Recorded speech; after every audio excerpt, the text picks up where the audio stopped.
उस टाइम पे मेरे पेरेंट्स तो बिल्कुल ही मान चुके थे कि आपने इस एक ड्रॉप और तो नहीं दिलाएंगे, हम बिल्कुल नहीं दिलाएंगे। मतलब कि इतना टाइम वेस्ट, इतना इतना इतना तुमने मेहनत करी कि सारा टाइम बस नीट थोड़ी करती रहोगे, और भी आगे भी you have a life ahead. 1 अक्टूबर से अपनी प्रिपरेशन स्टार्ट कर दी थी तब, जब बिल्कुल ऐसा लग के बिल्कुल सभी लोग एज ए एक तरह से शक की नजरों से देख रहे थे कि इसके इस बार इतने नंबर आ गए, इसका भी पक्का कुछ ऐसा घोटाला वगैरह हुआ। बट एट देन मुझे पता है, मेरे पेरेंट्स को पता है कि हमने मेहनत करी है तो नंबर आए। बट स्टिल मैंने देखा कि रीनीट का बच्चे बहुत ज़्यादा कर रहे हैं कि रीनीट हर बार जो भी न्यूज़ चैनल या यूट्यूब पे देखो तो रीनीट चल रहा है। मैं कहा मतलब कुछ पता नहीं है, क्या पता हो भी जाए रीनीट। तो वही था, मैंने अपनी बुक्स वापस निकाल ली जो अंदर रखी थी।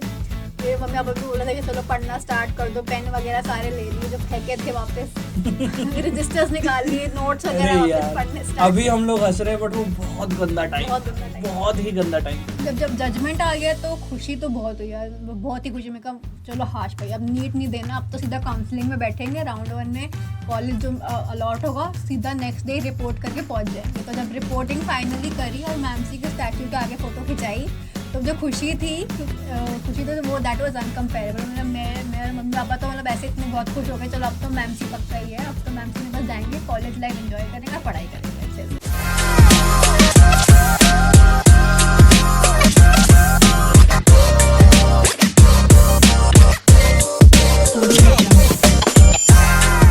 सो hello and welcome to the Med Talks season 2। पिछले एपिसोड में हमने दृष्टि से मुलाकात करी थी जिनके 696 मार्क्स थे नीट 2024 में, और उन्होंने काफ़ी सारी बातें हमें बताई थी अपनी जर्नी के बारे में और नीट में जो भी 2024 में चीज़ें हुई हैं उनके बारे में। आज हमारे साथ हैं आस्था सिंघल। आस्था के 710 मार्क्स हैं और अभी MAMC में वो जाने वाली हैं। जब तक ये एपिसोड रिकॉर्ड हो रहा है फर्स्ट डे ऑफ कॉलेज अभी उनका नहीं हुआ है, 1 या 2 दिन बाद अभी वो पहली बार अपने कॉलेज में अपना पहला दिन जो है उनका होगा, और काफ़ी सारी यादें जो हैं तब जुड़ेंगी और काफ़ी सारी बातें तब और ज़्यादा निकल के आएंगी। अभी हम लोग जानेंगे उनकी नीट की जर्नी के बारे में और ये जानने की कोशिश करेंगे कि आस्था ने किस तरह से नीट की तैयारी करी, किस तरह से उन्होंने डिफरेंट सोर्सेज को एक्सप्लोर किया अपनी नीट की तैयारी के लिए, और ये भी जानेंगे कि एक टाइम था जब वो सोच रही थी कि प्राइवेट मेडिकल कॉलेज में एडमिशन ले लिया जाए क्या, वहाँ से MAMC तक का सफ़र कैसा रहा उनका। ये सारी चीज़ें हम लोग इस पॉडकास्ट में जानेंगे। तो अगर आप लोग नीट एस्पिरेंट हैं या फिर ऐसे बच्चे हैं जो नीट की तैयारी करना चाहते हैं तो ये एपिसोड पूरा देखिए, आप लोगों को काफ़ी सारी नॉलेज मिलने वाली है। तो आस्था, आपका बहुत बहुत स्वागत है। Thank you so much sir. तो कैसी हो आप? मैं बहुत अच्छी हूँ सर। बहुत बढ़िया। तो अभी कैसा लग रहा है, मतलब नीट क्लियर करने के बाद MAMC में अब एडमिशन ले लिया है और कैसा लग रहा है? मतलब नीट 2024 के बाद तो मिक्स्ड फीलिंग्स थी। पहले तो मैं जैसे जब रिजल्ट वगैरह टैली मार्क्स वगैरह OMR से जब मिलाए तो 710 थे, तो मैं आई वाज वेरी हैप्पी कि हाँ चलो दिल्ली में तो कॉलेज मिल जाएगा, एंड समवेयर एम्स दिल्ली की भी होप थी मेरी, क्योंकि पिछले बार इतने पे कट ऑफ क्लोज हुआ था। और जब रिजल्ट आया तो उसके बाद ये सब ब्लंडर जो हुआ री नीट वगैरह, तो उसमें आई वाज बिट मतलब थोड़ा सा टेंस्ड वगैरह। मतलब मैंने बुक्स वगैरह सारी निकाल ली थी कि चलो अब तो एग्ज़ाम शायद वापस ही होने वाला, तो पढ़ना स्टार्ट कर दो। बट फाइनली जब जजमेंट आया कि रीनीट नहीं हो रहा है तो I was over the top. चलो ठीक है, अब तो कॉलेज जाना ही जाना है, तो आई वाज वेरी हैप्पी। यार ये बहुत बहुत बढ़िया बात है कि मतलब ये रीनीट का जो डिसीजन था कि रीनीट के फेवर में नहीं आया, वो उन बच्चों के लिए ज़्यादा बढ़िया था जिन्होंने मेहनत जो है वो बहुत ज़्यादा करी थी। वो ऑब्वियस सी बात है, सबने यार यही सोचा था। बट अब जो है वो हम लोग मेडिकल कॉलेज में जाने वाले। अच्छा, मेरे को एक चीज़ यार, ये पहले सबसे पहले बताओ कि कैसे सोचा कि मतलब हम मेडिकल कॉलेज में जाएंगे, डॉक्टर बनेंगे। डॉक्टर बनने का जो पहला ख्याल था या नीट देने का पहला ख्याल था वो कब आया? आई मीन मतलब मेरी फैमिली में जैसे मेरी कज़न सिस्टर हैं वो जब मैं छोटी थी तब उनका एडमिशन कॉलेज में हो रहा था। तो तब मैंने सुना कि उनके मम्मी पापा बड़े खुश हैं, इवन मेरे मम्मी पापा भी बहुत खुश थे। तो आई वाज लाइक यार ये खुशी तो मुझे भी अपने मम्मी पापा को देनी है। लाइक मेरे मम्मी पापा इतने खुश हैं कि वो डॉक्टर बन रही है, तो शायद हाँ मैं भी बन सकती हूँ ना डॉक्टर। ऐसा कुछ तो बहुत बड़ा पहाड़ है नहीं डॉक्टर बनना, एग्ज़ाम देना है तो क्लियर करना चाहता हूँ, मैं भी कर सकती हूँ। फिर मेरे मम्मी पापा भी बहुत सपोर्टिव तो थे ही स्टार्टिंग से। उन्होंने कहा कि हाँ डॉक्टर बनना है तो करो, मेहनत करो, हम सपोर्ट करेंगे तुम्हारा बिल्कुल। जहाँ जाना है, जहाँ पढ़ाई करनी है, जो भी बुक्स लेनी है, तो बिल्कुल उस टाइम से मेरे दिमाग में बैठ गया था कि चलो हाँ अब तो डॉक्टर बनना है, देखते हैं ज़रा। Great great great great.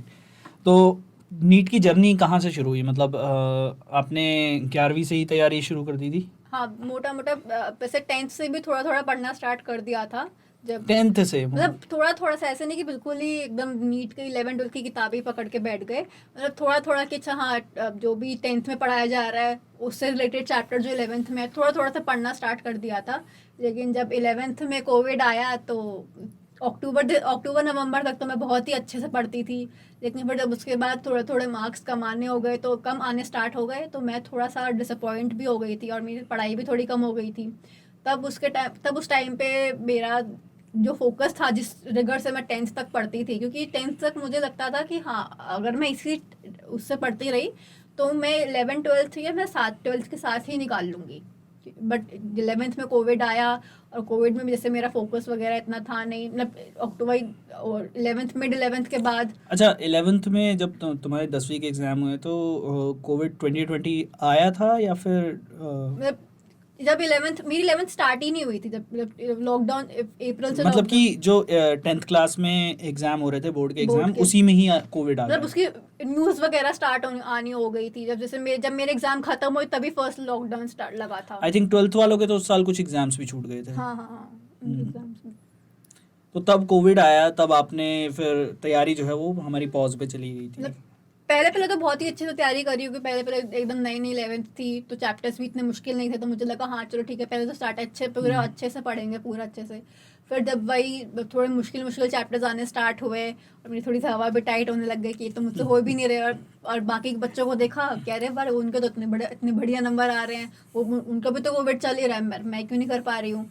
फिर थोड़ा सा डिसअपॉइंटमेंट भी होने लगी, खुद ही से डिसअपॉइंट होने लग गई कि मैं, और फिर मेरा थोड़ा सेल्फ इस्टीम, थोड़ा मॉरल भी डाउन होने लग गया मेरा कि ऐसे। फिर वही थोड़ा सा मेरी प्रिपरेशन वगैरह, थोड़ा मार्क्स कम होने लग गए मेरे, बट 11th तो निकाल ली। फिर पता चला कि 12th में भी कोविड नहीं जा रहा है, 12th में भी लॉकडाउन है। फिर 12th इनिशियली 12th भी अच्छे से पढ़ी, बोर्ड्स तक अच्छे से पढ़ा, बट वही ना, नीट की तरफ मैं इतना ज़्यादा ढंग से मतलब पढ़ नहीं रही थी, मतलब पढ़ तो रही थी लेकिन जैसा कंसंट्रेशन, जैसा फोकस चाहिए होता है उससे नहीं पढ़ रही थी, मतलब बोर्ड्स के लिए पढ़ रही थी एक तरह से। कोविड टाइम पे मतलब यार सबसे ज़्यादा फायदा तो डीयू वालों का हुआ था। मतलब यार, मेरा एक दोस्त था, हम लोग ने मास्टर स्टार्ट करी थी, डीयू में उसने एडमिशन लिया, और जो स्कैम उसने किए कि मतलब असाइनमेंट्स के नाम पे, एग्जाम के नाम पे, मतलब उन लोगों के लिए तो गोल्डन एरा था। बट यार जो 11th 12th में जो बच्चों का हाल हुआ उस समय, तो फिर फर्स्ट अटेम्प्ट में आपने नीट का एग्ज़ाम दिया था। दिया था। सो कितने मार्क्स थे आपके? 478 थे। 478, मतलब फर्स्ट अटेम्प्ट के हिसाब से तो मेरे हिसाब से अगर आपने बहुत ज़्यादा तैयारी नहीं करी है तो सही है। मतलब हाँ, इतने भी अच्छे नहीं थे, बट ठीक है। इतने हाँ। भी अच्छे नहीं थे, बट हाँ ठीक है। अगर खुद से सेल्फ स्टडी किया था या कोचिंग लिया था? कोचिंग तो ली थी, तभी तो लग रहा है कि कोचिंग भी ली थी, तब मार्क्स अच्छे नहीं आए। अच्छा, कोचिंग भी ली थी, तो उस टाइम ऑनलाइन क्लासेस रहती होंगी। ऑनलाइन, सब कुछ ऑनलाइन था। हाँ जी जी। तो कोचिंग लेने के बाद आपने फिर फर्स्ट अटेम्प्ट में जब नहीं हुआ तो फिर कैसे डिसाइड किया कि नेक्स्ट अटेम्प्ट में हमें जाना है, ड्रॉप करेंगे? और फिर मतलब 12th के एंड से जैसे मेरे मार्क्स वगैरह आते थे, तो ऑब्वियसली मेरे मम्मी पापा को भी पता ही था कि इतने मार्क्स आ रहे, तो उनको भी कहीं ना कहीं लग रहा था कि इस बार तो होने नहीं वाला है, तो उन्होंने मुझे ऑब्वियसली बताया कि हाँ, एक चांस दे रहे हैं लेकिन उसमें अच्छे से मेहनत करनी है। तो I was like, back of the mind मेरे ये था कि चलो एक चांस है मेरे पास अभी, तो I would give my best in that, और उसमें मैं प्रिपेयर करूँगी।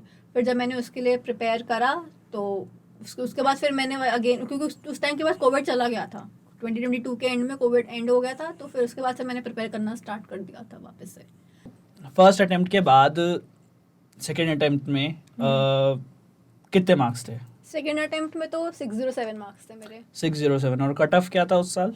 608 जनरल के लिए। ओए यार। मतलब क्या फीलिंग थी उस समय? उस टाइम तो लिडिट मेरा रोने का ही मन कर रहा था। मैं कहा क्यों आपने, भगवान मेरे साथ ही ऐसा क्यों करा, मतलब मैंने प्रिपेयर तो करा ही था, बट उस टाइम पे मुझे लगा अब अगर वापस उसको देखती हूँ उस जर्नी को, तो मुझे अच्छा ही करा एक तरह से। हाँ। क्योंकि उस टाइम पे मेरे पेरेंट्स तो बिल्कुल ही मान चुके थे कि आपने इस एक ड्रॉप और तो नहीं दिलाएंगे, हम बिल्कुल नहीं दिलाएंगे, मतलब कि इतना टाइम वेस्ट, इतना इतना इतना तुमने मेहनत करी है कि सारा टाइम बस नीट थोड़ी करती रहोगे, और भी आगे भी you have a life ahead, तो और भी करना है। बट समवेयर आई न्यू कि ये मैंने अपना फुल्ली 100% दिया ही नहीं है, तो इसलिए मुझे लगता था कि अगर मैं अभी थोड़ा सा और एक तो ऐसा है नहीं कि मुझे कुछ आता ही नहीं है कि मैं प्राइवेट ले लूँ कॉलेज।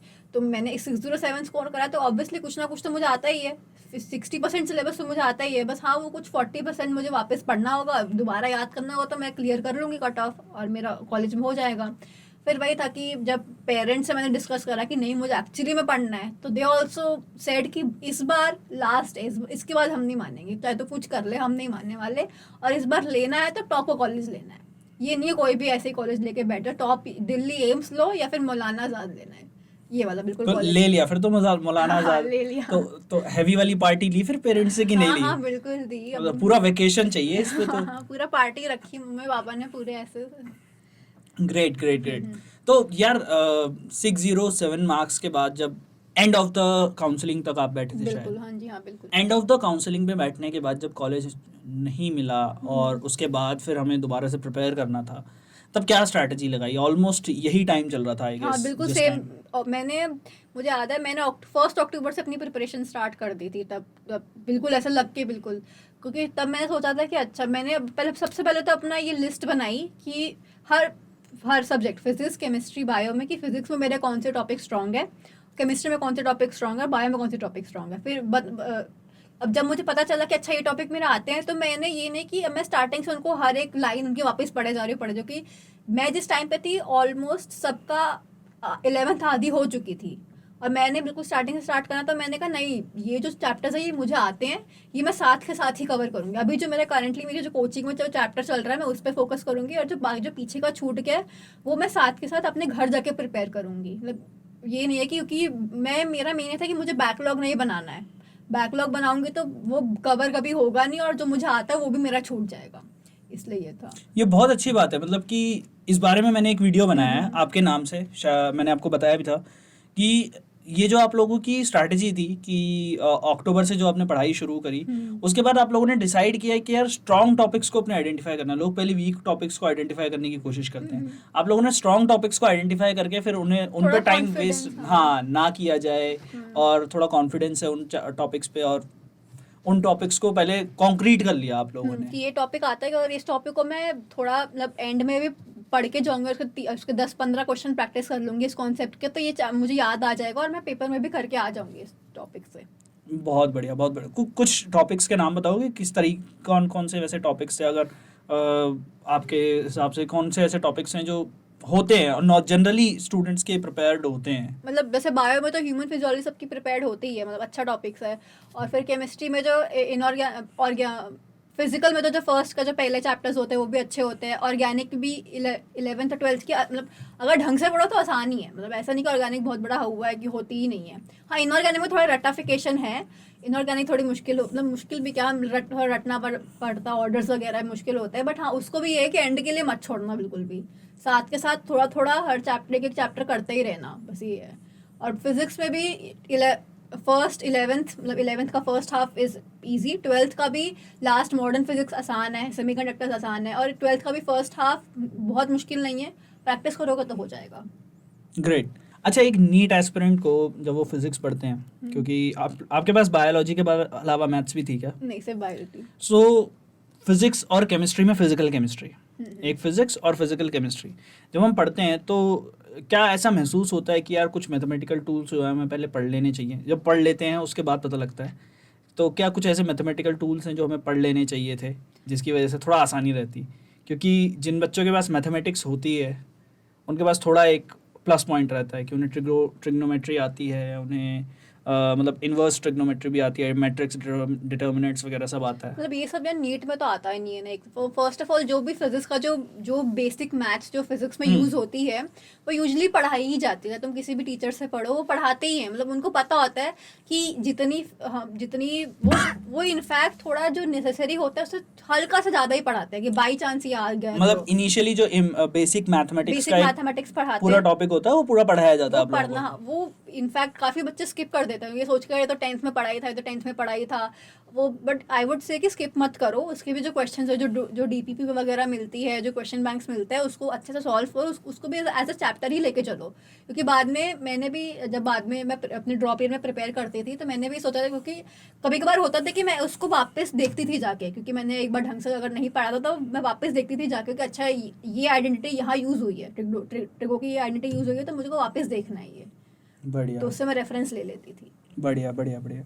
अच्छा, कुछ बच्चे ऐसे हैं जो बस बायोलॉजी पढ़ते रहते हैं। अभी थोड़े टाइम पहले जब आपकी बात हो रही थी अभिनव से, सो आपने बताया कि आपका फेवरेट टॉपिक बायोलॉजी था, एंड क्योंकि वो एक क्वेश्चन जो आपका गलत हुआ था अभी, वो बायो का था, उसमें आपको मतलब एकदम ग्रज है कि मतलब ये कैसे गलत हो गया। जबकि टू बी वेरी ऑनेस्ट कि फिजिक्स से मुझे डर लगता था। मतलब फिजिक्स जब मैं कोई भी टेस्ट लेती थी, चाहे वो कोई भी किसी भी चीज़ का टेस्ट हो 720 वाला, सबसे कम मार्क्स मेरे फिजिक्स में ही आते थे। और अगर सुप्रीम कोर्ट ने अगर दखल नहीं दिया होता तो तुम्हारे फिजिक्स में पूरे नंबर थे। मतलब मेरे को वही शॉकिंग सा हो गया था कि फिजिक्स में पूरे नंबर। मैं तो इतनी खुश थी, फिजिक्स में मैंने अपने मम्मी पापा को बोला, मैं कहा मम्मी फिजिक्स में 180 है मेरे, बायो में एक क्वेश्चन गलत हुआ है मेरा, जब मैं 715 बन रहे थे। ग्रेट। हाँ, तो उनको भी काफ़ी शौक लगा कि देखो भाई है ना कि फिजिक्स जो पढ़ी है वही आती है। ऐसा नहीं कि बहुत ही मुश्किल क्वेश्चन उठा के दे देंगे, वो जो पढ़ा है वही आएगा फिजिक्स में भी। बेसिकली उन्हें भी पता है यार कि फिजिक्स में कहाँ कितना पूछना है। मतलब जेई जो बच्चे जेई दे रहे हैं उनको फिजिक्स में कहाँ फंसाना है, और नीट में क्योंकि आप लोगों के पास इतना सारा मतलब क्वेश्चंस, हाँ मतलब कि क्वेश्चंस इतने सारे दिए जाते हैं, 200 मिनट में 200 क्वेश्चंस मैं सोच भी नहीं सकता। मतलब जेई वालों को फिर भी कम दिए जाते हैं। Exactly.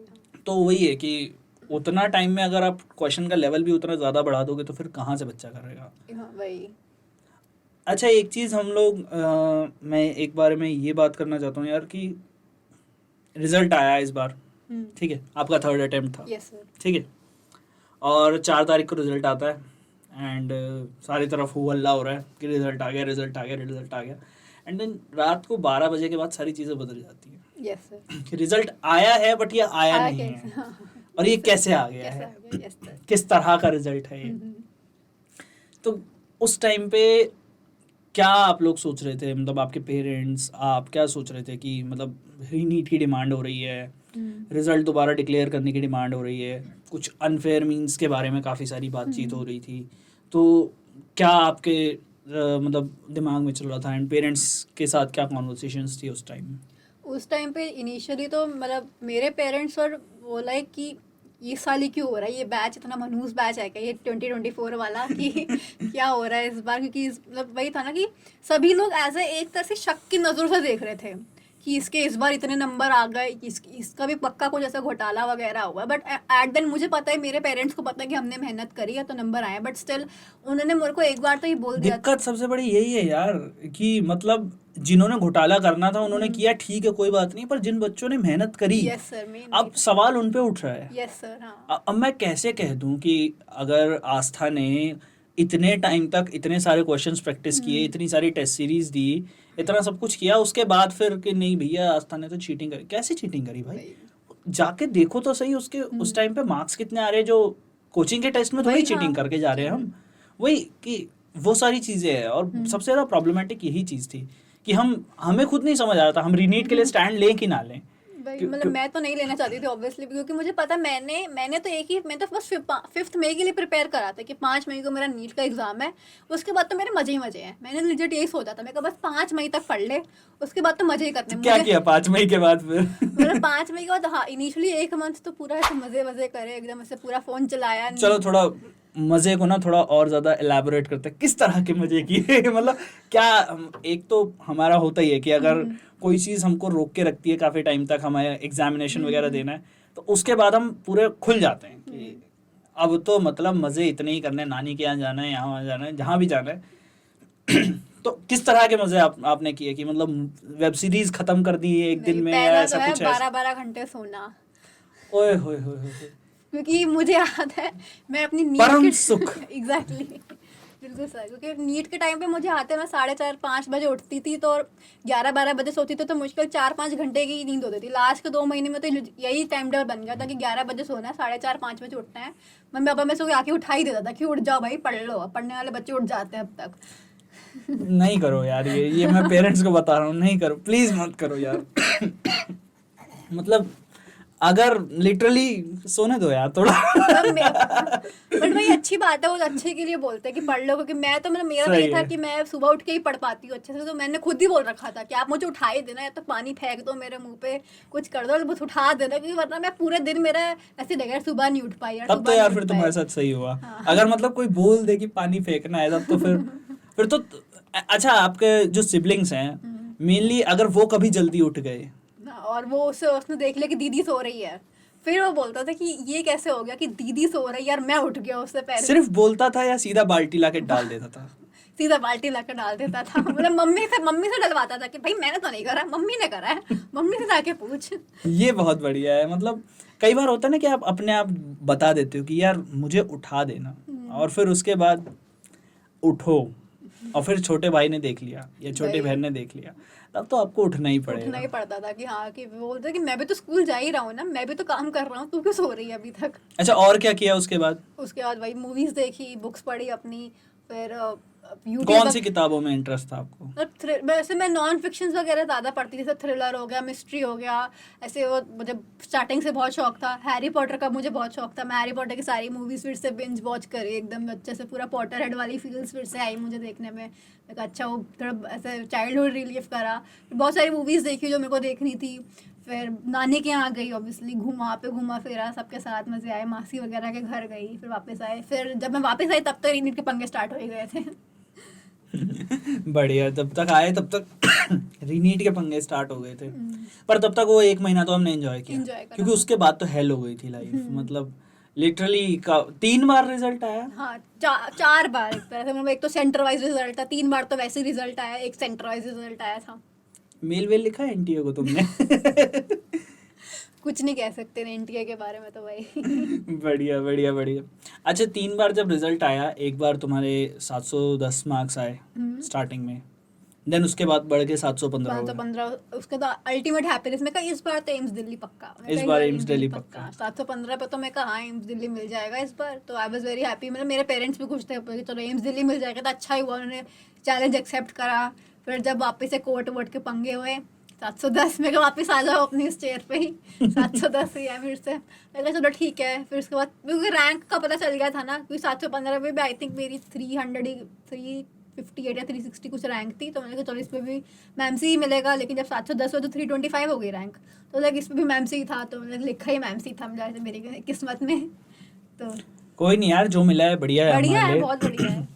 एक्चुअल में तो पहले हमें वही चाहिए था ना, क्योंकि एम्स दिल्ली, मतलब जब रिजल्ट आया, अच्छा तुम्हारा क्या रिएक्शन था उस पे कि AIR1 इस बार 67 थे इनिशियली? मैं तो ब्लैंक ही हो गई थी। मैं कहा ऐसा हो सकता है क्या कभी कि 67 बच्चों के 720 में 720 आ रहे हैं। मतलब यूजुअली हमेशा हर साल तो 2 या मैक्सिमम 3, कभी कभी 4, इससे ज़्यादा तो मैं कहा 4 ज़्यादा तो हो ही नहीं सकते। वो भी 760 नहीं होते, 780 नहीं होते थे। हाँ, 718 790 जब मैंने देखा कि 780 719 मार्क्स है, मैं कहा फिर तो भाई ये क्या चक्कर हो रहा है भाई, तो मतलब अनफेयर, कुछ ना कुछ तो गड़बड़ हुई है फिर इस बार रिजल्ट में। फिर वही थोड़ा सा टेंशन वगैरह कभी स्टार्ट हो गई थी। मैं कहा क्योंकि जब मैंने देखा कि रीनीट का बच्चे बहुत ज़्यादा कर रहे हैं कि रीनीट हर बार, जो भी न्यूज़ चैनल या यूट्यूब पे देखो तो रीनीट चल रहा है। मैं कहा अब कुछ पता नहीं है, क्या पता हो भी जाए रीनीट। तो वही था, मैंने अपनी बुक्स वापस निकाल ली जो अंदर रखी थी। मेरे मम्मी पापा भी बोला था कि चलो पढ़ना स्टार्ट कर दो, पेन वगैरह सारे ले लिए जो फेंके थे वापस।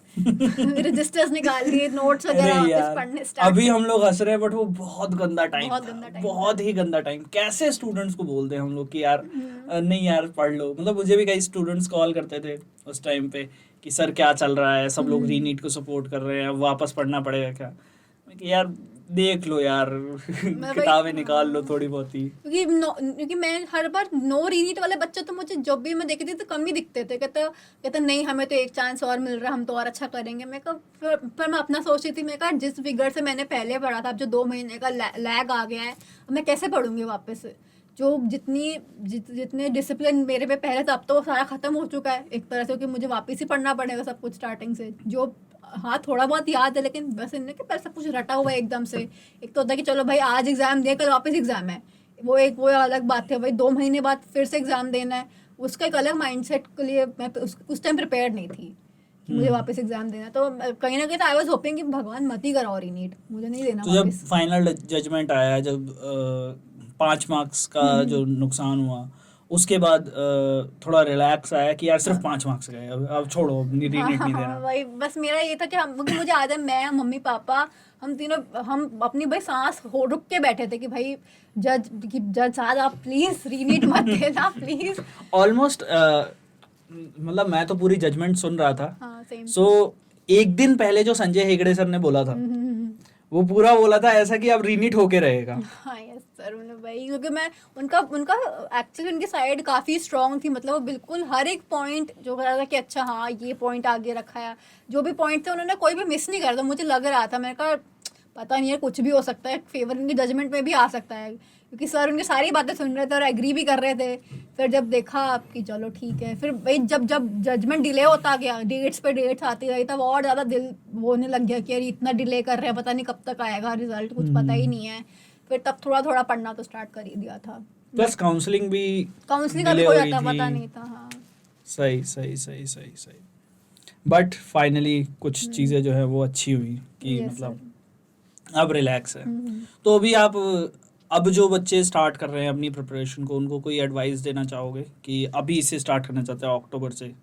तो बस लाइक भाई यही बोलूँगी कि यार डिसिप्लिन रहना है, बिल्कुल बिल्कुल डिसिप्लिन रहना है। अब तुम्हें पता है कि तुम कहाँ स्टैंड करते हो, सबको अपना अपना पता होता है, और अपनी गलतियाँ भी पता होती हैं सबको कि अच्छा मैंने यहाँ गलती, मुझे पता था कि अच्छा मैं फ़ोन में ज़्यादा रहती थी, तो मैंने फ़ोन छोड़ दिया था बिल्कुल। मतलब मुझे पता था क्योंकि मेरे पास ऑब्वियसली लैपटॉप था, तो मैं लैपटॉप पे जो देखना था मैं लैपटॉप पे ही देखती थी, वरना मेरा सब कुछ, मैं बटन वाला फ़ोन यूज़ करती थी। अपनी जो प्रिपरेशन टाइम पे जो 7-8 महीने थे, मैं बटन वाला फ़ोन यूज़ करती थी, और जो मेरे सारे जो कोचिंग के जो ग्रुप्स वगैरह होते थे और जो असाइनमेंट्स वगैरह होते थे, वो सारे मैंने अपनी मम्मी का नंबर ही डलवा रखा था उसमें, तो सब कुछ उस जगह आ जाता। तो वही है कि अपनी गलतियाँ आइडेंटिफाई करो और उस पर एक्चुअली वर्क करना स्टार्ट कर दो।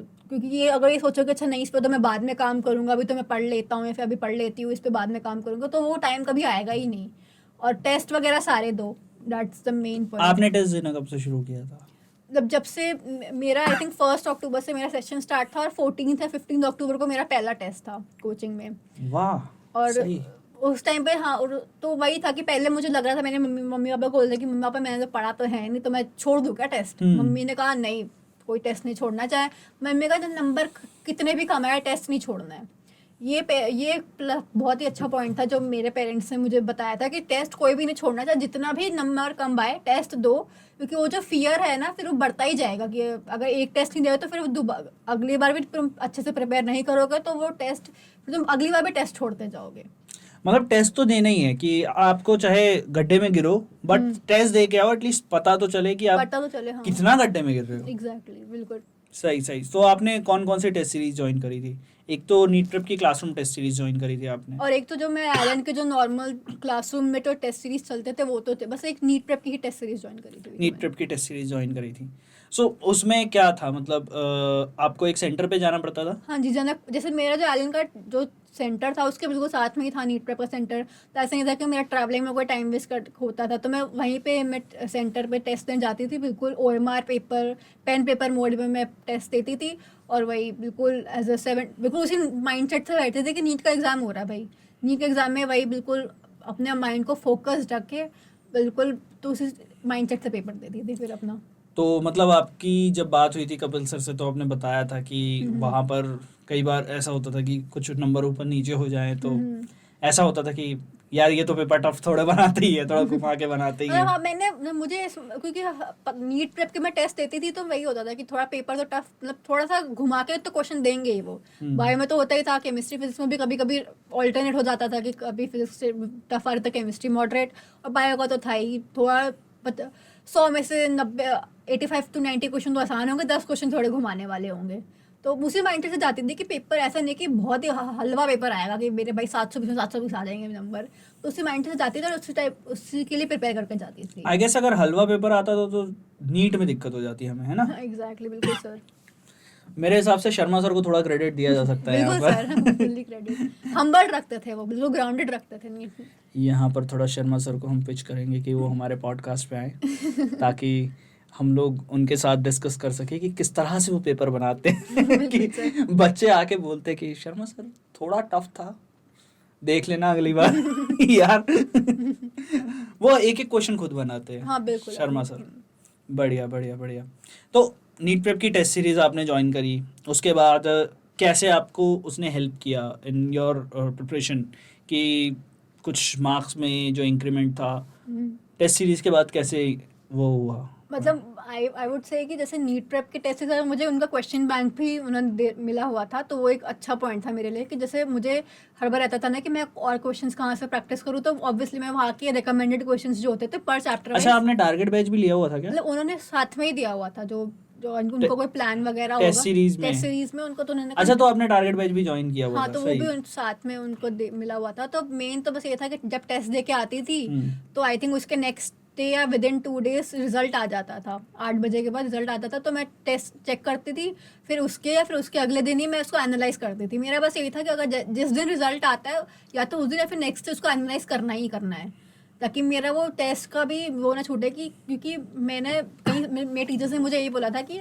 आपको टेस्ट को ऐसे एनालाइज करना है कि अगर अगले दिन आपके पास वो टेस्ट पेपर ना भी रहे तो आपको उससे कोई लॉस नहीं होगा, कि अगर ये टेस्ट पेपर मैं फाड़ के भी फेंक दूँ तो मैंने उसको जो सारी नॉलेज है वो एक्सट्रैक्ट कर ली है उससे। तो बस मेरा ये था कि एनालिसिस बहुत ही इंपॉर्टेंट। कितना टाइम जाता था हमारे एनालिसिस में? 2-3 घंटे तो चले ही जाते थे आराम से। 2 से 3 घंटे। हाँ। एक कितना इम्पोर्टेंट है एक स्टूडेंट को, अगर वो टेस्ट देकर आया है, एनालिसिस करना और फिर अपनी गलतियों को पहचानना? आई वुड से बहुत ही इंपॉर्टेंट है, क्योंकि यही एरियाज जो है वो आपको फिर अपने ऊपर काम करने हैं। फॉर एग्जांपल अगर आप कोई भी आज 11th का पार्ट सिलेबस टेस्ट है और आप उसे दे के आए हो और आपने देखा है कि अच्छा आज इतने मार्क्स हैं, तो फिर मोस्टली से नीट प्रेप में तो मुझे वीडियो सोल्यूशन मिल जाते थे, तो वो बेस्ट था मेरे लिए कि मुझे साइड बाय साइड ही मुझे सोल्यूशन मिल रहा है। मुझे कहीं गूगल पर जाके टाइप नहीं करना या फिर अपने टीचर से कंसल्ट नहीं करना कि इस क्वेश्चन को मैं कैसे सॉल्व करूँ। मुझे ऑब्वियसली उन टीचर्स का एक पीओवी मिल जाता है कि उन्होंने ऐसे सॉल्व करा है क्वेश्चन को, तो मैं उसी टाइम देख लेती थी, उसे अपनी मिस्टेक कॉपी में लिखती थी और फिर उससे रिलेटेड या तो अपने कॉन्सेप्ट्स मतलब या तो अपने नोट्स में देखती थी या फिर बायो में तो एनसीईआरटी से रेफर कर लेती थी और उसको मार्क कर लेती थी कि यहाँ पे मिस्टेक हुई थी तो उसे दोबारा पढ़ना है।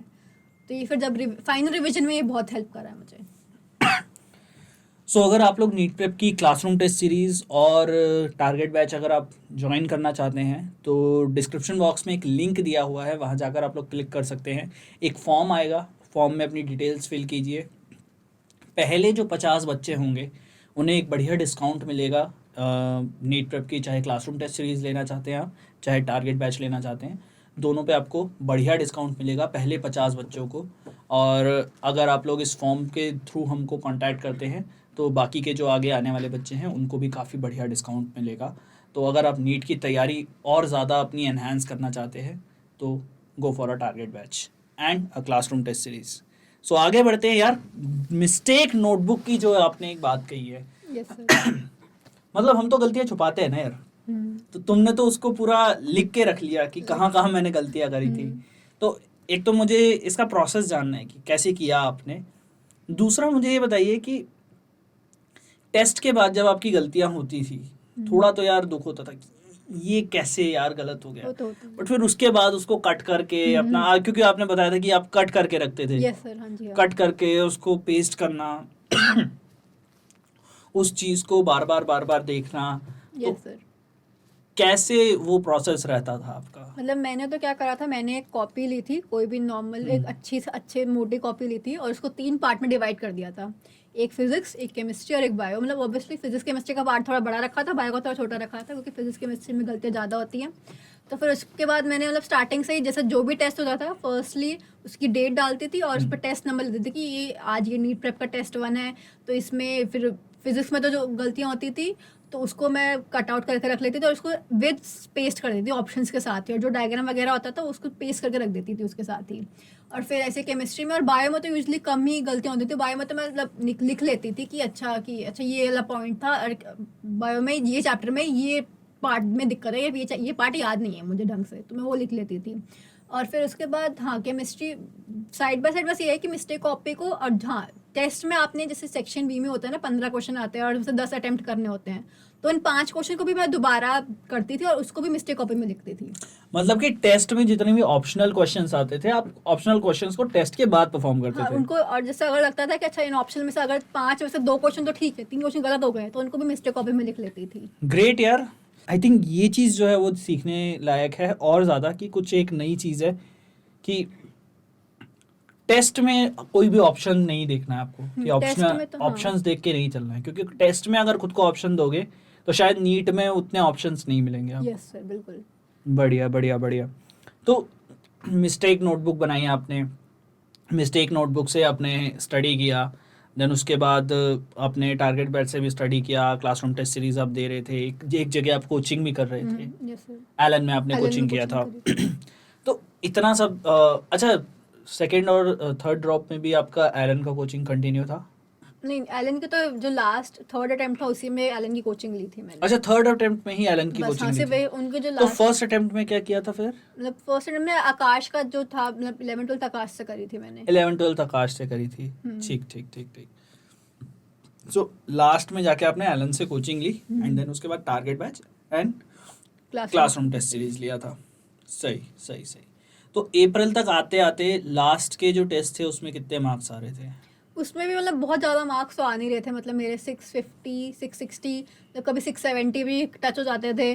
बस वही था ना कि मतलब मेरा तो ये था कि 700 किसी में नहीं गया? नहीं 700 तो नहीं हुआ था टच। मतलब वही था ना, मेरे टीचर्स भी बोलते थे कि तुम 700 का बैरियर कब क्रॉस करोगे, कब क्रॉस होगे। मतलब वही था, मैक्सिमम 696 695 ही जाते थे, मतलब यूजली टेस्ट में भी, और नीट प्रेप में भी 670 कभी 675 से ज़्यादा मार्क्स क्रॉस नहीं हो पाते थे। तो मतलब ये कहना सही होगा कि अगर कुछ बच्चे हैं जिनके नीट प्रेप के टेस्ट में, अगर वो नीट प्रेप का टेस्ट दे रहे हैं, उनके 690 से अबव मार्क्स आ रहे हैं, 700 से कम है बट 690 के लाइन में आ रहे हैं, तो वो 700 का बैरियर जो है नीट में क्रॉस कर सकते हाँ हैं। बिल्कुल बिल्कुल yes, नीट sir. में आराम से क्रॉस कर सकते हैं। बढ़िया बढ़िया बढ़िया। तो यार आपकी प्रिपरेशन के बारे में तो हमने बहुत कुछ जाना, और भी चीज़ें जानने की कोशिश करेंगे, बट अब थोड़ा लाइट कॉन्वर्सेशन को करते हैं, थोड़ा और चीज़ों के बारे में जानते हैं।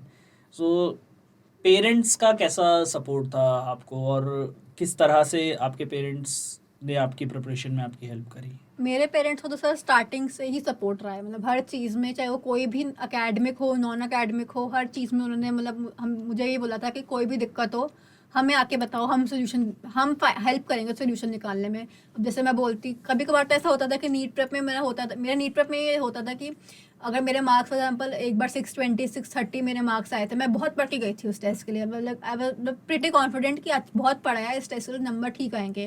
बट फिर जब मैंने एंड में आंसर की मिलाई, फिर मैं उसी टाइम में ना मेरा ब्रेक डाउन हो गया था, मैं मम्मी पापा सामने रोने लग गई थी कि मेरे तो नंबर ही नहीं आने वाले हो, कि यही आई थिंक मार्च अप्रैल का ही टाइम था, और मेरे मतलब कि इतने कम मार्क्स आ रहे हैं इस बार, तो मतलब मम्मी ऐसा हो ही नहीं सकता, इतने कम मार्क्स क्यों आ रहे हैं मेरे। तो मेरे फिर मेरी मम्मी पापा ने यही बोला था कि एक टेस्ट ही है बस, इतना बहुत ज़्यादा इतना इसको दिल पे मत लो कि ये जो मार्क्स आए ये सेम मार्क्स नीट में भी आएंगे। बस ये है कि एक अच्छी बात ये हो गई ना कि जो मिस्टेक आज यहाँ करे तुम नीट में नहीं करोगे सेम मिस्टेक।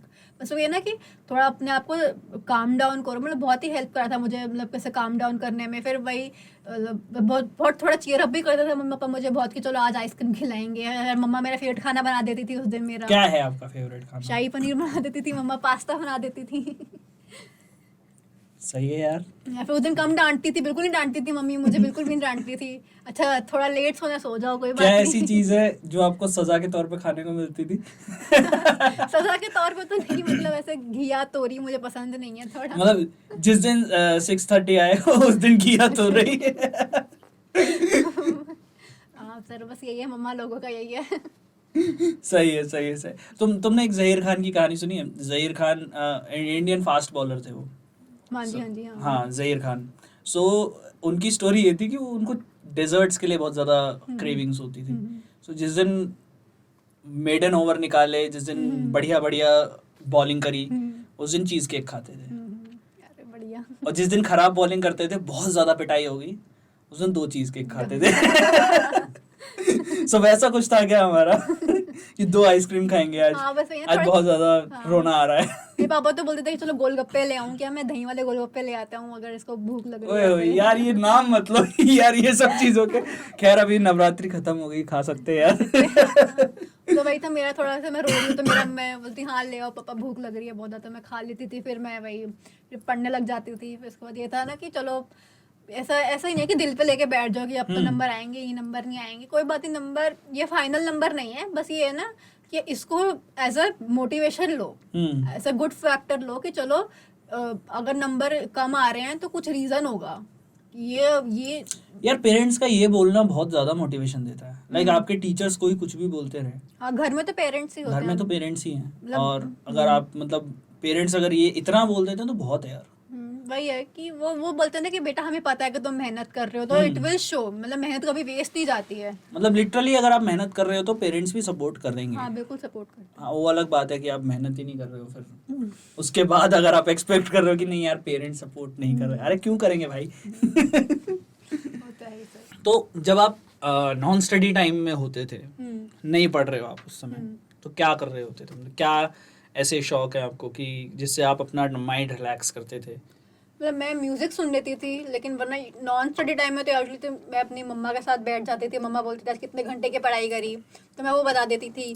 फिर बार से मम्मा वगैरह यूजली पूछते थे कि आज कितने मार्क्स आए, कितने वगैरह नहीं, तो मैं उनसे बल अपने मम्मी पापा से बात कर लेती, अपने भाई के साथ टाइम पास कर लेती, उसको परेशान कर लेती थी ऐसे वगैरह। तो उससे माइंड काफ़ी फ्रेश हो जाता था ऐसे। बाकी म्यूजिक तो सुनती थी, कभी कभी मतलब ऐसे बायो की बुक ही कभी कभी ऐसे पलट ली, मतलब ऐसा नहीं कि पूरा ऐसे पढ़ रही हूँ, ऐसे पूरा ऐसे फोटो देख रहे हैं खाली। हाँ, मतलब बस फोटो ऐसे बस पलट ली बायो की, कुछ करने को है ही नहीं है, फिर सो जाओ, सो गई। सोने में बहुत ही ऐसे एनर्जी बन रिफ्रेश हो अच्छा, खुद जाती को थी। कभी ऐसा रिवॉर्ड दिया है कि यार आज टेस्ट में बड़े अच्छे मार्क्स आए हैं, आज तो मतलब 7 घंटे तो चाहिए सोने को? हाँ वही तो बोलती थी, मतलब हाँ आज तो मैं बोलती थी कि मम्मा आज मुझे इस टाइम से पहले मत उठाना, मैं तो आज सोऊंगी, आज मुझे प्लीज़ सोने दो, आज तो मैं डिजर्व करती हूँ सोना। फिर हाँ मम्मी भी पापा भी कहते हैं चलो सोने दो, सो जाओ आज, सो जाओ, कोई बात नहीं। अच्छा, नीट की प्रिपरेशन में फैमिली फंक्शंस अटेंड किया आपने? कुछ भी नहीं, कुछ भी नहीं? कुछ भी नहीं। दुख झलकता हुआ।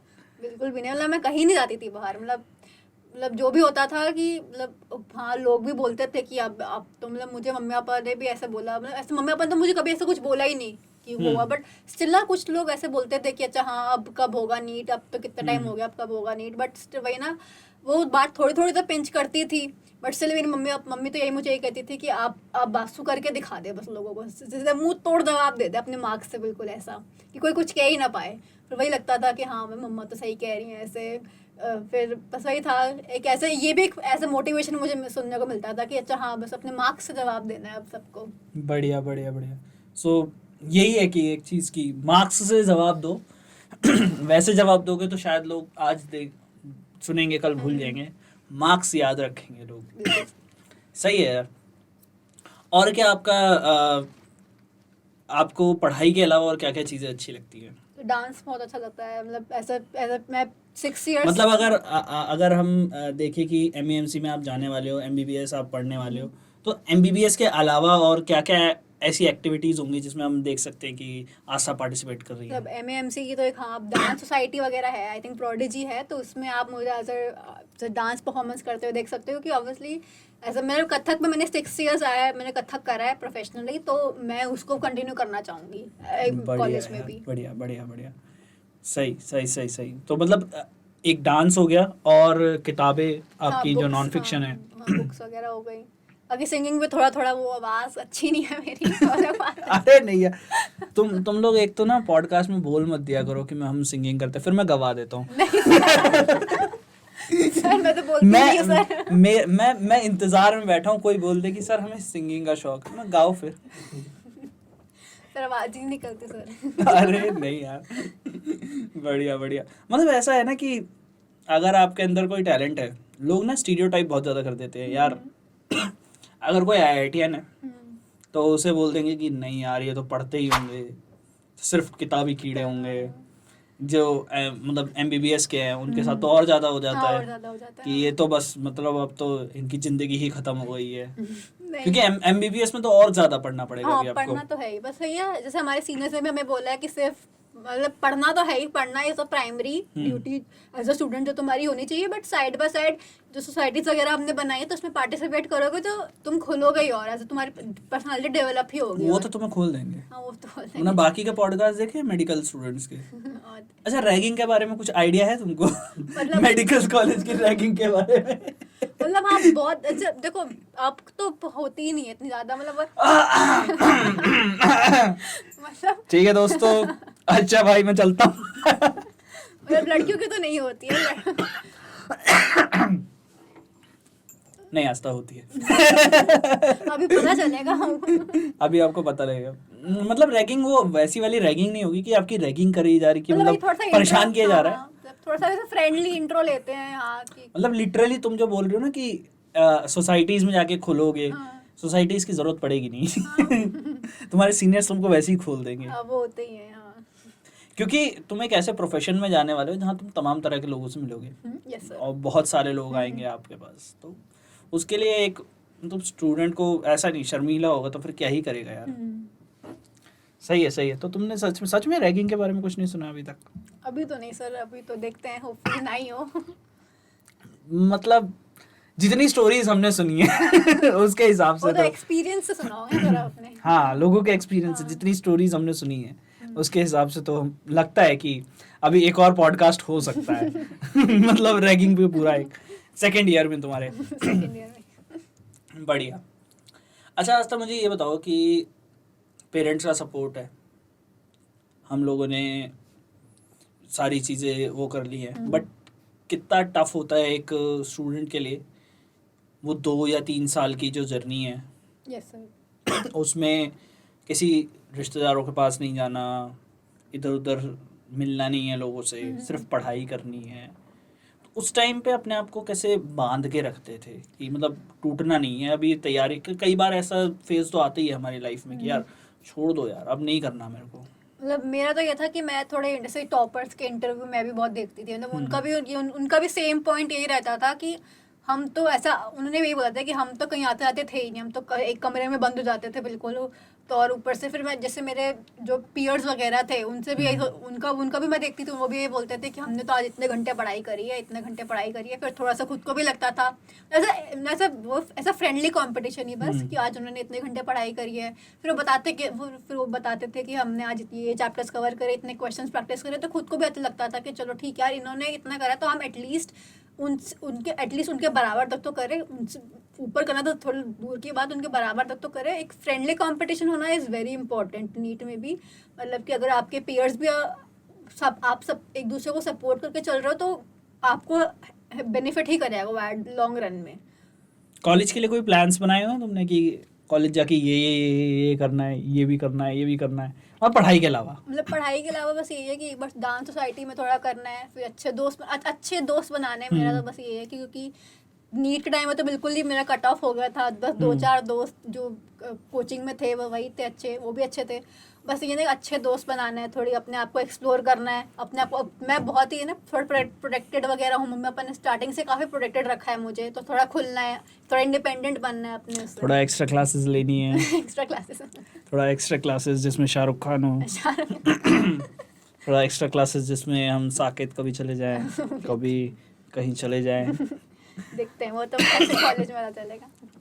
तुमने एक्सप्लोर किया अभी दिल्ली को पूरी तरीके से एक्सप्लोर किया? मेरे हिसाब से तो अभी नहीं नहीं, किया अभी नहीं था। अभी तो दिल्ली को भी एक्सप्लोर करना बाकी है। हाँ बिल्कुल बिल्कुल। आईटीओ पे तुम्हारा कॉलेज है और मतलब बहुत ही बढ़िया जगह पे है, सामने पासपोर्ट ऑफिस बिल्कुल सर। और दिल्ली गेट, हाँ। दिल्ली गेट एकदम बढ़िया, सीपी साथ में सीपी। ओहो, मतलब कभी ना कभी तो देख ही लेंगे कि आस्था हाँ। मतलब अपना लैब कोट पहन के स्टेथोस्कोप पहन के घूम रही है वहाँ पे। बिल्कुल सही। बढ़िया बढ़िया बढ़िया बढ़िया। अच्छा आस्था, एक चीज़ और आप हमको बताएं कि जो सिबलिंग्स हैं और जो मतलब कि प्रिपरेशन में कई बार ऐसा होता है कि हम फ्रस्ट्रेट हो जाते हैं, हमारी फैमिली हमको देखती है, सिबलिंग्स भी हमको देखते हैं। कई बार ऐसा होता है कि यार ये बंदा इतना ज़्यादा वो कर रहा है, कई बार वो भी घबरा जाते हैं कि यार दीदी को इतना पढ़ना पड़ रहा है या भैया को इतना पढ़ना पड़ रहा है, हम इतना नहीं पढ़ेंगे यार, इतना कौन पढ़ेगा। तो उन लोगों के लिए क्या कहना चाहते हो आप कि अगर नीट की तैयारी करनी है, किसी को जेई की तैयारी करनी ही करनी है, अभी 10वीं में है, कोई 9वीं में है, तो नीट जेई की तैयारी अगर उनको करनी है तो किस तरीके से माइंडसेट बनाना पड़ेगा उनको अपना? मतलब वही है कि थोड़ा सा अपना अपना प्रेशर लेने के लिए तो आप रेडी ही हो जाओ कि आपको प्रेशर लेना ही पड़ेगा। मतलब अब ये नहीं है कि आप बिल्कुल चिल ही रहो स्टार्टिंग में कि अच्छा पढ़ लेंगे मतलब थोड़ा सा अपने आप को थोड़ा हार्ड बनाना पड़ेगा। चाहे कोई भी हो कि आपको अब से ना बोलने की आदत होनी चाहिए कि अगर आपको कोई बोल रहा है, कोई दोस्त बोल रहा है कि चलो आज यार यहाँ मिल लेते हैं, तो आप अगर आपको लग रहा है कि अभी मैं मैनेज नहीं कर सकते क्योंकि मेरा टेस्ट अलाइन हो रहा है इस डेट्स पे या फिर मेरे को पढ़ना है, मेरे रिवीजन का टाइम है, तो आपको ना बोलना आना चाहिए, अपने आप को डिसिप्लिन में रखना आना चाहिए। और वही है ना कि अगर आपका छोटा भाई बहन भी वगैरह होता है, हाँ वो कभी कभी ऐसे परेशान तो करते ही हैं कि बाकी वही है ना कि मेरा भाई तो मतलब वैसे वही था ना कि मैं तो उसका तो मतलब मज़ा ही करती थी, मतलब मेरा तो फन टाइम ही होता था उसके साथ, बिल्कुल ऐसा कि अरे वाह दीदी कोई ये दीदी कोई वो वैसे परेशान करता था, मेरा मूड लाइट ही करता था वो। मतलब मेरा भाई का ही तो ये था कि वो मूड काफ़ी अच्छा लाइट कर देता था मेरा। जैसे मजाक में तो मजाक में ऐसे बोल जाता था कि अरे दीदी अब कब होगा अब तो मुझे तेरे को दी डॉक्टर आस्था बुलाना है, अब तो मुझे तेरे को डॉक्टर आस्था बुलाना है। अब बुला लेंगे थोड़े टाइम बाद। बढ़िया। सही, काफ़ी मज़ा आया यार आपके साथ बात करने में। मेरा मन तो नहीं है कि इस कॉन्वर्सेशन को यहाँ पर रोका जाए। एक्चुअल में आस्था के पेरेंट्स भी जो है वो यहाँ पर आए हुए हैं एंड मेरा बड़ा मन है यार, मतलब मैंने उनके पेरेंट्स से भी बात करी और जितना आस्था ने उनके बारे में बताया कि एक सेक्शन तो होना चाहिए यार, पेरेंट्स के साथ भी एक सेक्शन होना चाहिए कि पॉडकास्ट में उनके साथ पूरा बताया जाए कि तुम्हारी जर्नी के दौरान उनकी क्या स्थिति थी कि क्योंकि अगर तुम किसी कॉम्पिटिटिव एग्जाम के लिए प्रिपेयर कर रहे हो तो खाली तुम नहीं प्रिपेयर कर, तुम्हारा पूरा खानदान प्रिपेयर कर रहा है। Exactly sir. क्योंकि टीवी नहीं चलेगा ढंग से, फोन नहीं है बस। कोई और भी अगर टीवी देख रहा है तो कम वॉल्यूम में देखो। हाँ उस रूम तक आवाज गई तो आप पिटोगे। सेम सर, बिल्कुल मैं ही बोलती थी। जैसे कोई पापा अगर टीवी थोड़ा ज्यादा वॉल्यूम में भी अपनी वीडियोस देख रहे, मैं कहा पापा वॉल्यूम कम करो, मुझे आवाज आ रही है, वॉल्यूम कम करो, टीवी मत चलाओ, अभी रुक जाओ मैं पढ़ रही हूँ, गाने मत सुनो मैं पढ़ रही हूँ, अभी रुक जाओ। फिर तुम्हारा मन कर जाता होगा यार गाने सुन लेते हो थोड़े से, अभी मत सुनो प्लीज, अभी कल टेस्ट है। मैं गाने लग जाऊंगी अपने दिमाग में ही सारे। ये तो बहुत होता है यार कि हाँ, होता ही है सर। टेस्ट देने गए हैं, गाना चल रहा है दिमाग में। वही है ना, बस उस टाइम पे हाँ मेरे साथ भी होता था। एक बार जैसे कोई भी वैसे वर्ड वगैरह आ गया तो एक बार गाना से रेड हो जाता था वो वर्ड में गाना, फिर मैंने कहा नहीं सुबह एक गाना सुन लो, वही दिमाग में हाँ, चलता रहता है पूरे दिन। हाँ वही दिमाग में, ऐसे किसी के कोई आसपास से कोई गाना सुन रहा होता है तो ऐसा लगता है अरे दिमाग में चढ़ गया, बट वही है ना टेस्ट के टाइम पे तक कोई नहीं, बाद में गा लेंगे गाना, अभी नहीं। सही। अच्छा, अब तुमने क्या नाम है कॉलेज में एडमिशन ले लिया, बाकी सारी चीज़ें कर ली, अब कोई प्लान है कि सोशल मीडिया पे अब खुल के एकदम बढ़िया तरीके से आना है? अभी तो सर मतलब इतनी तो मैं थोड़ी इंट्रोवर्ट सी हूँ, मतलब ऐसा सोशल मीडिया पे ऐसा पोस्ट करने में मतलब है यूज़ किया है, स्टार्ट कर दिया यूज़ करना सोशल मीडिया? हाँ क्योंकि अब तो अलाउड नहीं था, अब तो मम्मा ने अलाउड कर दिया है कि हाँ चलो यूज कर लो। फोन मिल गया आपको अब अपना एक पर्सनल? हाँ अब वो तो था ही, हाँ पहले से तो था ही, अब हाँ 12वीं के बाद ही मिल गया था वो? हाँ वो मिल गया था, बट वही ना बीच में बंद कर दिया था। बढ़िया। ये हमारे साथ भी हुआ था, मतलब जैसे ही हम लोगों ने 12th क्लियर करी सब लोग अपने अपने फ़ोन्स ऑर्डर कर रहे हैं। बड़े लोग सोच रहे कि मतलब ये क्या ऑब्सेशन है कि मतलब 12th के तुरंत बाद तुम्हें फ़ोन क्यों चाहिए? वही। सही। तो अब फ़ोन में मतलब क्या, इंस्टा, यूट्यूब वगैरह सब? हाँ यूट्यूब तो है, यूट्यूब तो स्टार्टिंग से ही रहता है। क्या नया एक्सप्लोर किया, क्या मिस आउट कर रहे थे ज़िंदगी में? मतलब वही थोड़ा स्टैंड अप कॉमेडी देख ली ऐसे। अच्छा, स्टैंड अप कॉमेडी, तो कौन से स्टैंड अप कॉमेडियंस आपके फेवरेट हैं? अनुभव बस्सी फेवरेट है, उपमन्यु अच्छा है, अभिषेक उपमन्यु बढ़िया है, अच्छा स्टैंड अप करते हैं सारे। कभी लाइव शो में गए हो आप स्टैंड अप के? नहीं अभी तक तो नहीं गई यार आई रिकमेंड दैट, मतलब वीडियोस देखना छोड़ दोगे तुम, मैं छोड़ चुका हूँ। एक आध बार अगर कोई लाइव शो में जाना का मौका मिले ना, आप तो शायद द्वारका के पास ही रहते हो, हाँ।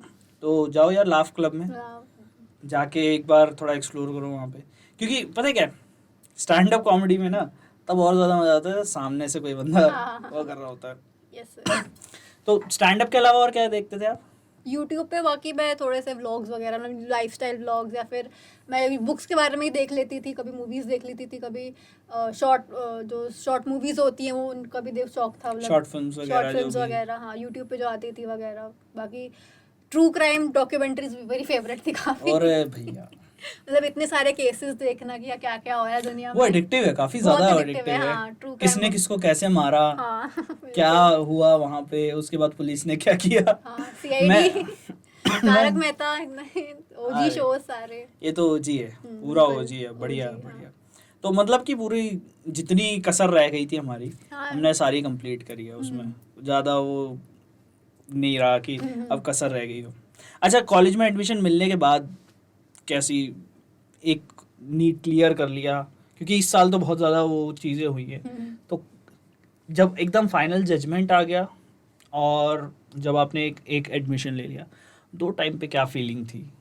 जब जजमेंट आ गया तो खुशी तो बहुत हुई यार, बहुत ही खुशी। मैं कहा चलो हाश भाई, अब नीट नहीं देना, अब तो सीधा काउंसलिंग में बैठेंगे, राउंड 1 में कॉलेज जो अलॉट होगा सीधा नेक्स्ट डे रिपोर्ट करके पहुंच जाएंगे। तो जब रिपोर्टिंग फाइनली करी और मैम सी के स्टैचू के आगे फोटो खिंचाई, तो जो खुशी थी, क्योंकि खुशी थी, तो वो दैट वाज अनकम्पेरेबल। मेरे मम्मी पापा तो मतलब ऐसे इतने बहुत खुश हो गए, चलो अब तो मैम सी पक्का ही है, अब तो मैम सी में बस जाएंगे, कॉलेज लाइफ एंजॉय करेंगे और पढ़ाई करेंगे अच्छे से। बढ़िया बढ़िया यार, मतलब इतने टाइम से तुमने उस चीज़ के लिए प्रिपेयर किया, एंड देन उसके बाद फाइनली MEMC एंड 710 का मार्क्स, तो एक तरीके से तुमसे ज़्यादा खुशी तो तुम्हारे पेरेंट्स को ही बहुत, होगी। अरे आई कुड सी दम, मतलब मेरे पापा जैसे भागते भागते आए, जैसे कुछ भी हुआ कि चलो हो गया एडमिशन फाइनली। एक साइन, जैसे एक जब आई थिंक जो ऑफिस वगैरह था तो उनमें आई थिंक उन्होंने बोलते कि गार्डनिंग का साइन है आपने कर नहीं रखा है। तो फिर जब मैंने पापा को बुलाया, उन्होंने कहा हाँ साइन रह गया। फिर मैं जब भाग के गई, मैं कहा पापा ने कहा हो गया एडमिशन, मैं कहा हाँ हो गया। कहता और कुछ तो नहीं करना, मैं कहा नहीं अब हो गया एडमिशन। पापा कोई डॉक्यूमेंट बचा है मैं ले आऊँ, मैं कहा नहीं हो गया एडमिशन पूरा। कहता घर जाने का सब, कहता हाँ पापा घर जाना। बढ़िया। वो उनकी भी एक अलग फीलिंग होगी। हाँ। उन्होंने घर जाके लाउड वॉल्यूम पे टीवी चलाया हुआ ऐसे कि उन्होंने भी अपनी कसर निकाली कि यार आज तो टीवी देखने दे मेरे को। आज तो हाँ, कहता अब तो मैं पूरी वॉल्यूम में गाने अपने जो भी वीडियो थे सब देखूंगा। अब तो थोड़ा पापा, टाइम का है। हाँ, अब मना नहीं कर सकती तू मुझे। थोड़े टाइम का है उनका भी, फिर जैसे ही मेडिकल कॉलेज में हो गए फिर दोबारा से पढ़ाई शुरू हो जाएगी। जी लो थोड़ी जिंदगी। भाई बढ़िया। भाई को भी थोड़ा सुकून मिला होगा कि यार हाश इसका हो गया, मेरी टेंशन खत्म। कि दीदी का हो गया ना बस, अब मेरे को बस। मम्मी पापा कुछ नहीं कहेंगे। अब वो कैमरा लेगा, उसको DSLR दिलाना। बिल्कुल, उसे मुझे दिलाना चाहिए। नहीं नहीं, तो तुम्हें क्यों दिलाएंगे, तुम तो डॉक्टर बनने वाले हो, तुम्हें स्टेथोस्कोप दिलाया जाएगा। वो DSLR लेगा, उसको DSLR दिलाओ, फोटोग्राफी वगैरह करें, वो अनकन्वेंशनल जाएगा। बिल्कुल तो बहुत बढ़िया यार, बहुत मज़ा आया आज था आपके साथ बिल्कुल सर, बात सेम करके। सर, बिल्कुल मजा आया। और मतलब मैं चाह रहा हूँ कि भी आपके पेरेंट्स के साथ भी बात हो, और दोबारा से आपको सेकेंड ईयर में जब आप आओ दोबारा से आपके एक्सपीरियंसेस शेयर करें। बिल्कुल सर। तो कोई एक लास्ट एडवाइस जो आप नीट एस्पिरेंट्स को देना चाहते हो? भाई है कि भाई बहुत ज़्यादा टेंशन मत लो, ओवर एक्सर्ट मत करो अपने आप को, बस पढ़ाई करते रहो। मतलब आधा बस ये कि जस्ट कीप स्टडिंग, और वही है ना कि दूसरों को अपने आप से कंपेयर मत करो कि यार उसके इतने मार्क्स आ रहे हैं, मेरे इतने कम मार्क्स आ रहे हैं, मैं तो कहीं नहीं जाने वाला। ऐसा मत करो, बस पढ़ाई करते रहो, अपने आप मिस्टेक्स रेक्टिफाई करो। कुछ दिक्कत आ रही है, अपने गार्डियन, अपने पेरेंट्स, अपने टीचर से कंसल्ट करो, उसको वहीं सॉल्व करो अपनी प्रॉब्लम्स को, एंड बस बायो और ढंग से पढ़ो, क्या फिजिक्स ढंग से अच्छा, पढ़ो। एक चीज़ और मैं पूछना इस चीज़ को ज़रूर चाहूँगा। कई बार ऐसा होता है कि डॉक्टर का बच्चा ही डॉक्टर बनेगा, ऐसा हमारे मतलब दिमाग में हमेशा ही चीज़ें रहती हैं। Yes sir. तो क्या आपके घर में भी अभी कोई ऐसे पेरेंट्स डॉक्टर हैं? आपकी एक दीदी तो कज़न दीदी डॉक्टर हैं, हाँ, बट पेरेंट्स डॉक्टर नहीं, मम्मी पापा डॉक्टर नहीं है, नॉर्मल, पापा रियल एस्टेट एजेंट है, मम्मा होम मेकर है। तो बट स्टिल वही था कि फैमिली में फर्स्ट, तो मतलब आप मेहनत करो तो कुछ भी कर सकते कुछ हो। भी कर सकते हो। एग्जैक्टली। मतलब ऐसा ज़रूरी नहीं है कि आपको फैमिली में एक डॉक्टर चाहिए, नहीं नहीं या आपके मतलब कि होना चाहिए एक्सपीरियंस आपके पास तभी आप डॉक्टर बन पाओगे। नहीं, ऐसा नहीं। नेपोटिज्म नहीं चल रहा है यहाँ पे, ठीक है? यस। ठीक है। पढ़ाई करो, सब हो जाएगा। So thank you very much Aastha, thank you so much sir. और बहुत मज़ा आया। चलो मिलते हैं अब आप लोगों से नेक्स्ट वीडियो में, और तब तक के लिए keep Bye bye. Studying and bye bye. Bye bye.